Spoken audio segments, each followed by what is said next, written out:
the World Trade Council of Wichita. We're really honored to have such a distinguished group here. I was just going to open with a couple of remarks about what we've been doing at the board meeting tonight, and what we did over the summer through the board, and then we'll get on to a great program. This is kind of the legacy of Dharma, and he served well for the World Trade Council for many years, and we're honored to have been a part of his legacy. So, but today is today, and we're going forward. So, wanted to give you just a little bit of background on. If I'm coming through too loud, please tell me. A little bit of background on the World Trade Council. Some of you guys have been around just a couple of years, and we have individual what we call swim lanes. Meaning this is we're subject matter experts at these kinds of things.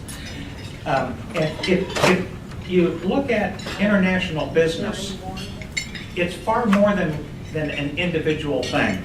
It takes everything or it takes many different cultures, it takes many different organizations, it takes many different skill sets to excel in international business. And just looking at things like the Technology Center or the Innovation Center at WSU, excuse me. Or you could just look at the whole slideshow at once. Then you wouldn't have to mess with me, would you? Thank you, my friend. We'll try the... Okay. So the technology needs to meet the customer, obviously. And the customer, so who's the customer? It might be it's certainly the person operating whatever it is that you're selling, or whether that's a concept or whether that's a physical piece of something. But we tend to think in the U.S., we tend to think of innovation as lighter, smaller, and so forth. That may not be the case. It may be that more robust. It may be that steel is better than aluminum, right? And for different uses, for different organizations, for how people think about something and their expectations for that product. Maybe innovation is not what we think of. And so it takes a clear and open mind. And the Innovation Center at WSU does a good job of helping us think through those things. So the technology has to be right, but then there's a whole group of organizations that help us guide through this. You know, what we don't want to do is get into trouble with things like the international trade and arms regulations. I don't know how many of you know that an 8-inch piece of pipe is an ITAR controlled item, because that's what missiles shoot through. A 4-inch piece of pipe is not. A 10-inch piece of pipe is not. An 8-inch piece of pipe is controlled by the U.S. State Department. You have to know that, otherwise you get to wear handcuffs. And so there's a group that doesn't just handle ITARs, but that helps keep us aware of regulations. And frankly, regulations change. Frankly, that's one of the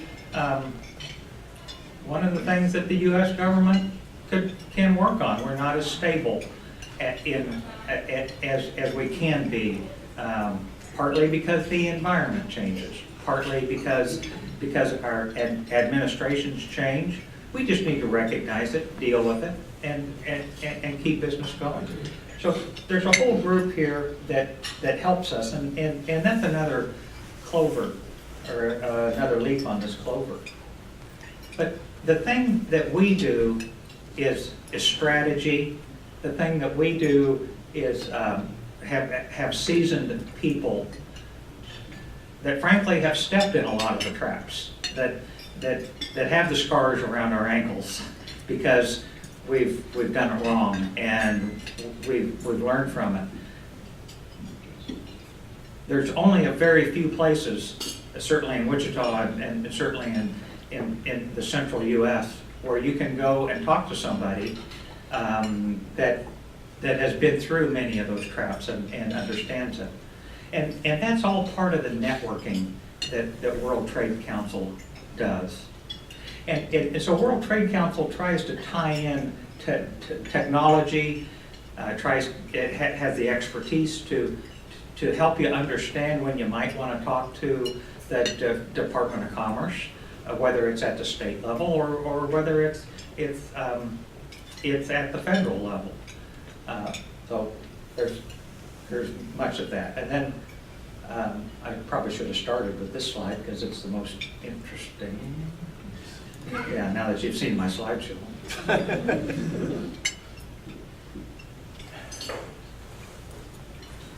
All right, next slide, please. That's a manual clip.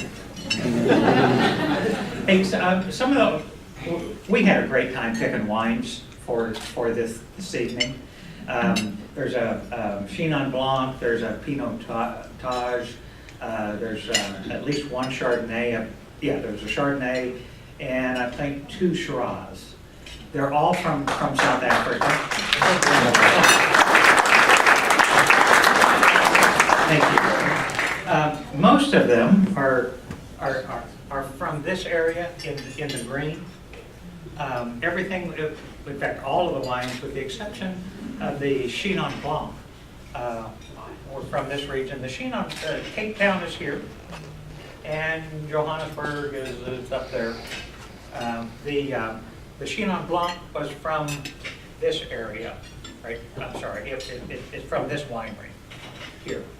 So I hope you, excuse me, I hope you've enjoyed them. And with that, I would like to turn the program over to Lee Shultz for introductions. And we're looking forward to a great presentation. So, Lee, please.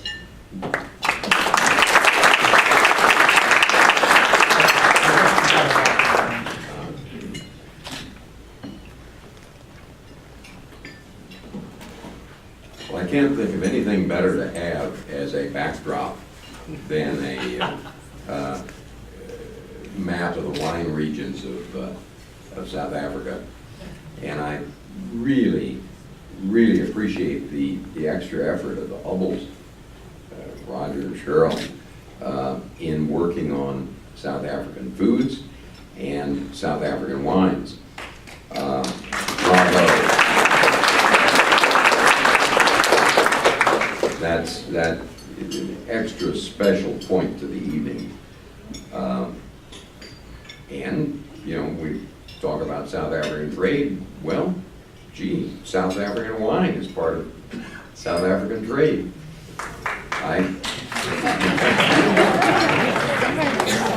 I go into restaurants in Kansas City and the gentleman hands you a wine list and you say, any South African wines on this list?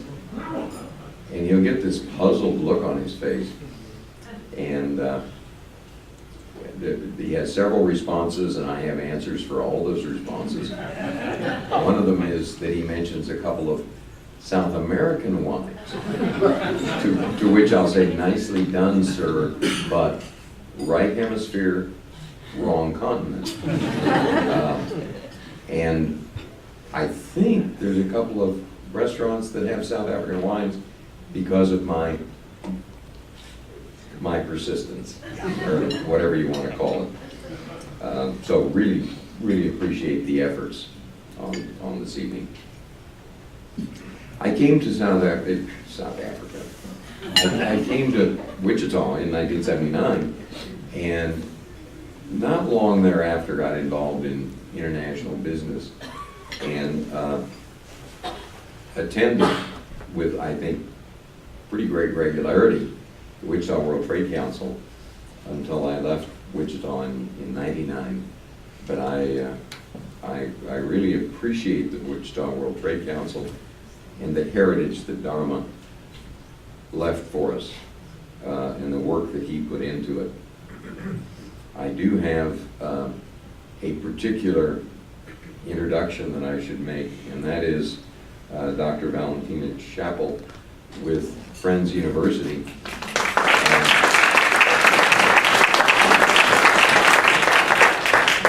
She put together a group of students to go to South Africa as a part of their studies, and I've been most impressed with what she did. So maybe Wichita State needs to put that together.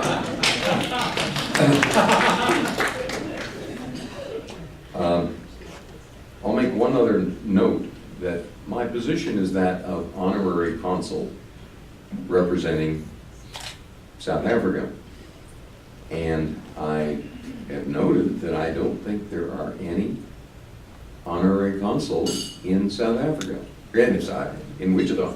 There are about 20 Honorary Consuls in Kansas City, but I'd be thrilled to see an Honorary Consul or 10 or 20 in Wichita. It's an interesting position that you can hold on behalf of a country, and it's kind of variable how much time and effort and money you put into it. And I say money because you're a volunteer and you don't get paid anything for being an honorary consul. But if anybody'd like to talk about what is an honorary consul and what does it involve, I'd be delighted to hear from you. Well, my primary role is introducing our representatives from the consulate in Chicago. We have with us Shakira Motan, who's going to stand up.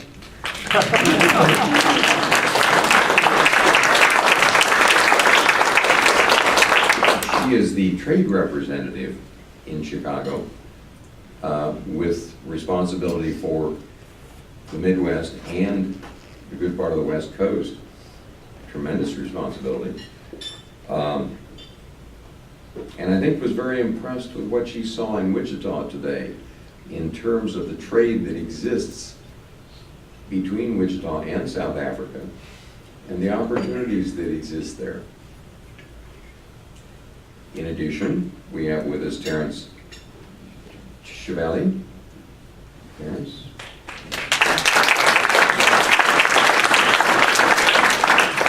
And Terrence is the consul political in the consulate. Both of them are full-time, shall we say, career diplomats. And with that little introduction, we'll ask Shakira to take over. Terrence is supposed to speak? Yes. Okay. Terrence. And Terrence is the gentleman that put together the photo slides that we were watching as dinner came up. So, thank you. I feel very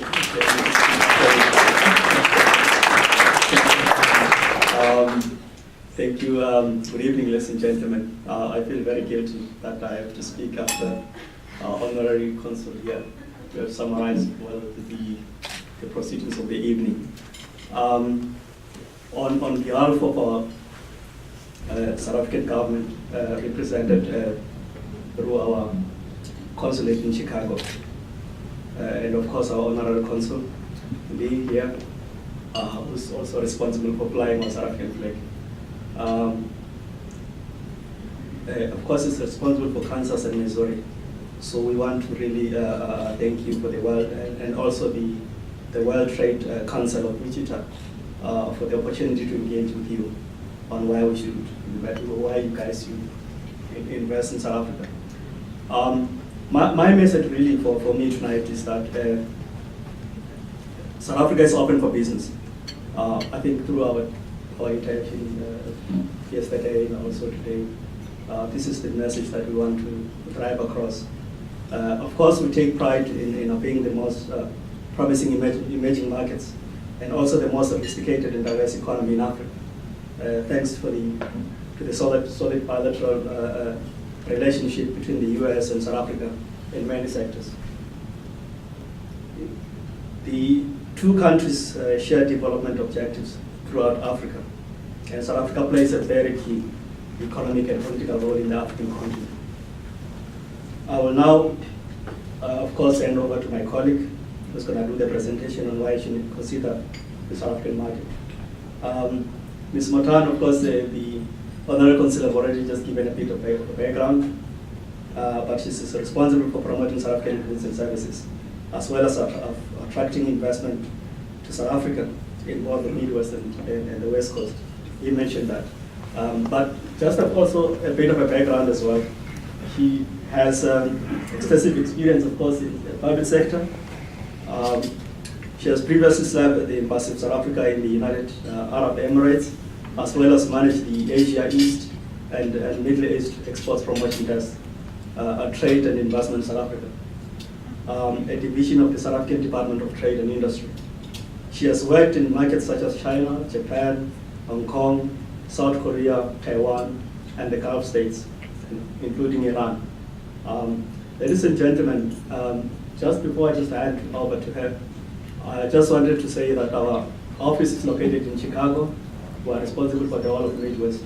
So anything that has to do with South Africa, we have offices in Chicago, in Washington, in New York, in Los Angeles, and of course, those are the places where we have coordinations. So we are reachable, through those consuls.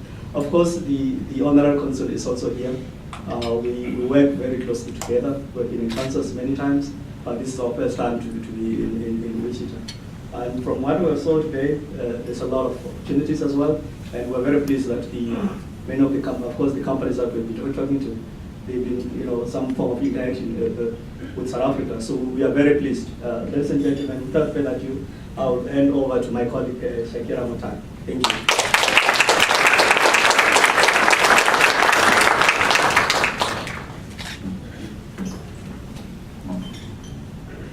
Good evening, everybody. I must say thank you again to our Honorary Council, as well as the Hubbles. What we found during our first visit here to Wichita was that we were welcomed with open arms. There is such a warmth and a genuine affection for South Africa. And the other thing that we found was that so many of you have actually visited South Africa in the past. I have to say, as mentioned before, I have to focus on the Midwest and the West Coast. And in the short time here, I've visited quite a few states, but I've never had such an amazing reception as I've had here in Wichita today. And I've never been so impressed with the diversity in terms of the industrial sectors. You have creative elements in terms of Pioneer Balloon, and you have high-tech industrial activity in terms of the aerospace and aviation sector, so many other vertically integrated industries that it's a place that I feel I could feel very comfortable leaving Chicago for and living in Wichita.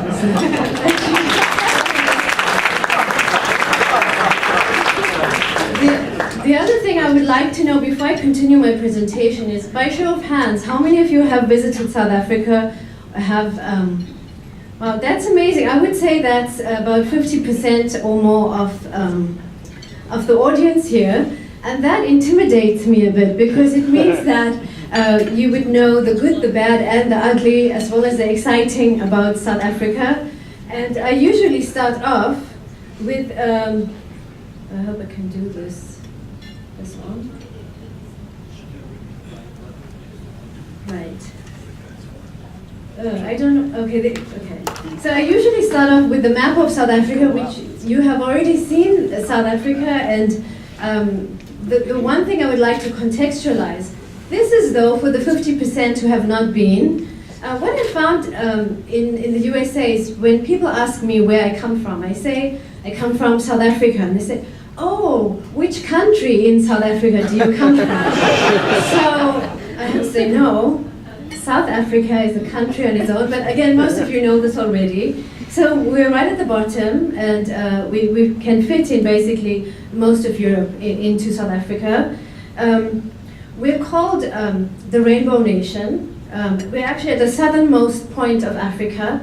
So we almost feel as if we are an island on our own, because we have neighbors on top, but we are flanked by both the Atlantic and the Indian Ocean.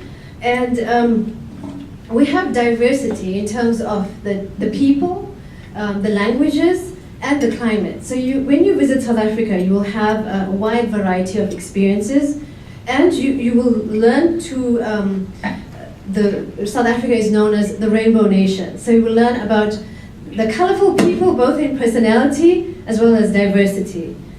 So I'd like to move on to the next slide. So I hope you can go through it. So we've had a rough few years recently in terms of our growth rates, but that is in line with the global economic climate. Recently, we've had a recession, 2 successive quarters of negative growth, implying a recession, but that's because we are strongly tied to the Chinese economy, as are most countries. There was a commodity slump, as well as we had a major drought in South Africa, so this affected our growth rates. However, looking at quarter 2 2017 statistics, we have significant improvement. We've had a 2.5% increase in our growth rates. Again, we've had a bump, you call it corn, we call it maize crop, and we set to exceed the targets in terms of major maize crop yields for this year. We've also have been relatively unscathed by the commodity slump recently, and we've had increase in our manufacturing activity. So that's resulted in the 2.5% growth rates. Obviously, we will monitor the progress. We had a positive growth rate last year. Again, it's single digit or less than single digits. So, yeah. I wonder if I can still, okay. Yes. So we've also had some challenges in terms of the ratings agencies. We've been downgraded recently. But having said that, I would like to talk about the positives. We have a report by A.T. Kearney, which is the glass half full report, in which South Africa features after an absence of 2 years, and South Africa is ranked number 25 in terms of attractiveness as an investment destination. We also have the Ernst & Young Africa Attractiveness Report, which ranks South Africa, and it comes as no surprise, as the leading destination for foreign direct investment. And that's because we still have strong fundamentals in terms of our banking sector, infrastructure, and regulatory activity. The other thing that is an enabler in terms of confidence in the South African market is that many multinationals and companies, such as those based in Wichita, look to South Africa for locating their regional headquarters, as well as a way to enter the African market. Many South African companies are willing and able to partner with American companies to help you to send your goods and services, not just to South Africa, but to the rest of the African continent. Later on in the presentation, I would also like to give you information in terms of trade agreement and market access issues that enable South Africa to be this powerhouse for multinationals to locate in. I'm going to try to see if I can, oh, no, all right. The other thing that I love to show in this presentation is the power of the South African construction sector as well as South African steelworks, and we have had a very prominent role in terms of the development of key iconic buildings in, for example, the Middle East. And I do love to brag about this. The Burj Al Arab was built by a South African construction company called Murray & Roberts, and a lot of the steel work was used from South Africa. So that, and not the Burj Khalifa, not the major Burj Khalifa, but many hotels, surrounding that area, as well as in other countries in the Middle East, have been built and designed by South African architects and construction-related companies. Oh, I can't. So the other exciting thing that happened to us in 2010 was that we hosted the 2010 FIFA Soccer Cup. And one of the things that South Africans are proud of is that we were ready and on time to host and to meet and welcome the thousands of visitors from abroad. And we built our stadiums within record time. And our stadia are still being used as multi-purpose venues. In fact, the Moses Mabhida Stadium was a venue that I visited when I had to attend a wedding of one of my family members. So it's being used for sports, recreational activities, as well as wedding and conferences and other events. Thank you. Who are our main export partners? You see that the US and China feature prominently. But then what we have been finding over the past few years is that the top 10 traditional partners were primarily the developed countries and many European countries, but more and more we are finding a focus on regional trade. So more and more you see African countries that are in the top 10 list. And this is because it's not just South Africans that are exporting from South Africa to the rest of Africa. Many multinational companies see the benefits in using South Africa as a destination for locating and getting access into the rest of the continent. Thank you. I've just updated these figures last week, and it was a bit sad in that, of course, years ago, China overtook the US as our major trading partner, but then the USA was always number 2 relatively. But in terms of export destinations, the USA has now gone on to number 3. But again, I wanted to show the diversity in terms of our trading partners and the trading patterns.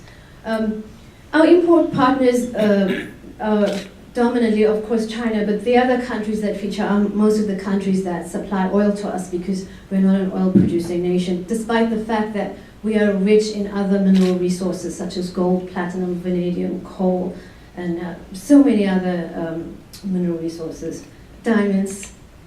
Okay, you can move on. Yes, I was talking about some of the products and sectors that we do trade with in terms of our global trading.